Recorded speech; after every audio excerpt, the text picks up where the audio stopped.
ಒದಗಿಸಿದ್ದಾರೆ ಅಧ್ಯಕ್ಷರ. ಮೈಸೂರು KSIC ಏನು ಇದಕ್ಕೆ ಸಂಬಂಧಪಟ್ಟಂಗೆ ಕಳೆದ 3 ವರ್ಷದ ಲಾಭದ ಬಗ್ಗೆ ಮೊದಲನೇ ಪ್ರಶ್ನೆ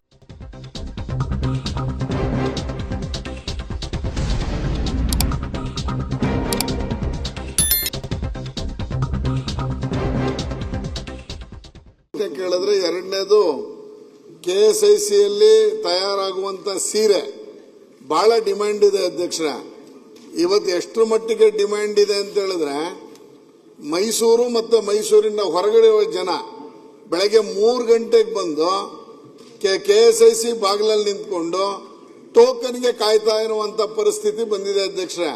ಬೆಳಗ್ಗೆ 3 ಗಂಟೆಯಿಂದ ಸುಮಾರು 6-6:30ವರೆಗೆ ಒಂದು 500-600 ಜನ ಕ್ಯೂ ನಿಂತ್ಕೋತಾರೆ ಅಧ್ಯಕ್ಷರ. ಇದನ್ನ ತಪ್ಪಿಸ್ಬೇಕು ಅಂದ್ರೆ ಜನಕ್ಕೆ ರೇಷ್ಮೆ ಸೀರೆ ಆ ಮಾರಾಟ ಮಳಿಗೆಯಲ್ಲಿ ಫ್ಯಾಕ್ಟರಿ ಒಳಗೆ ಸಿಗುವ ರೀತಿಯಲ್ಲಿ ವ್ಯವಸ್ಥೆ ಮಾಡಬೇಕು ಅನ್ನೋದು ಇದರ ಕಳಕಳಿ ಅಧ್ಯಕ್ಷರ. ಎರಡನೇದು KSIC ಫ್ಯಾಕ್ಟರಿಯ ಏನು ಸೀರೆಗಳಿಗೆ